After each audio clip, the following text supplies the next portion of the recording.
ಮಹಿಳೆಯರ ಸುರಕ್ಷತೆಗೋಸ್ಕರ ಇಲ್ಲಿ ಸಪರೇಟ್ ಆಗಿ ಅವರಿಗೆ ಒಂದು ಗ್ಯಾಂಗ್ವೇಯನ್ನು ಕ್ರಿಯೇಟ್ ಮಾಡಲಾಗಿದೆ. ಅಲ್ಲಿ ಮಹಿಳೆಯರು ಮತ್ತು ಫ್ಯಾಮಿಲಿಗಳಿದ್ರೆ ಅವ್ರಿಗೆ ಆ ಒಂದು ಭಾಗದಲ್ಲಿ ಅವ್ರಿಗೆ ಬಿಡಲಿಕ್ಕೆ ವ್ಯವಸ್ಥೆಯನ್ನು ಮಾಡಲಾಗಿದೆ. ಉಳಿದಂತೆ ಬೇರೆ ಸಾರ್ವಜನಿಕರು ಬೇರೆ ಈ ರಸ್ತೆ ಮೂಲಕ ಹೋಗಲಿಕ್ಕೆ ವ್ಯವಸ್ಥೆಯನ್ನು ಮಾಡಲಾಗಿದೆ. ಜೊತೆಗೆ ಪಿಕಪ್ ಆ್ಯಂಡ್ ಡ್ರಾಪ್ ಆಫ್ ಪಾಯಿಂಟ್ಗಳು ಈ ಓಲಾ ಊಬರ್ಗಳಿಂದ ಬರ್ತಕ್ಕಂಥ ಫ್ಯಾಮಿಲಿಗಳು ಅಥವಾ ಯಾರಾದರೂ ಜನ ಇಲ್ಲಿ ಬಂದರೆ ಅವ್ರಿಗೆ ಸರಿಯಾದ ರೀತಿಯಲ್ಲಿ ಪಿಕಪ್ ಮತ್ತು ಡ್ರಾಪ್ ಅಂದರೆ ಎಲ್ಲಿ ಎಲ್ಲ ಕಡೆಗಳಲ್ಲೂ ಕೂಡ ಆ ಸಂದರ್ಭದಲ್ಲಿ ಈ ಸಂಚಾರ ವ್ಯತ್ಯಯ ಉಂಟಾಗೋದ್ರಿಂದ ಅವರು ಎಲ್ಲಿಂದ ಆ ವಾಹನಗಳನ್ನು ಹತ್ತಬೇಕು ಮತ್ತು ಎಲ್ಲಿ ಅವರು ಇಳಿಬೇಕು ಅನ್ನೋದ್ರ ಬಗ್ಗೆಯೂ ಕೂಡ ಸಂಚಾರ ಇಲಾಖೆ ಅಂತ ಈಗಾಗಲೇ ಪತ್ರಿಕಾ ಪ್ರಕಟಣೆಯನ್ನು ನೀಡಿದ್ದಾರೆ.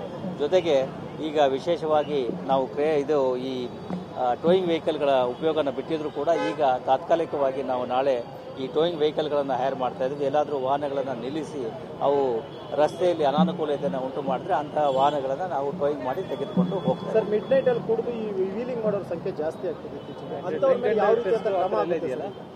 ಡ್ರಂಕ್ ಅಂಡ್ ಡ್ರೈವಿಂಗ್ ಎಲ್ಲ ಕಡೆಗಳಲ್ಲೂ ಕೂಡ ಅದೇ. ಜೊತೆಗೆ ಈ ಸಲ ನಾವು ಸಬ್ ಇನ್ಸ್ಪೆಕ್ಟರ್ಗಳನ್ನು ಕೂಡ ಡ್ರಂಕ್ ಅಂಡ್ ಡ್ರೈವಿಂಗ್ಗೆ ನಾವು ವ್ಯವಸ್ಥೆ ಮಾಡಿದ್ದೇವೆ.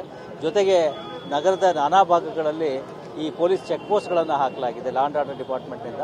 ಅವರ ಜೊತೆಗೆ ಈ ಟ್ರಾಫಿಕ್ನ PSI ಒಬ್ಬರು ಅವ್ರ ಜೊತೆಗೆ ಇದ್ದು ಅಲ್ಲಿ ಯಾವುದೇ ವಾಹನಗಳು ನಿಲ್ಲಿಸಿದಾಗ ಅವರ ಡ್ರಂಕ್ ಅಂಡ್ ಡ್ರೈವಿಂಗ್ ಚೆಕಿಂಗನ್ನು ಕಂಪಲ್ಸರಿಯಾಗಿ ಮ್ಯಾಂಡೇಟರಿಯಾಗಿ ಮಾಡ್ತಾರೆ.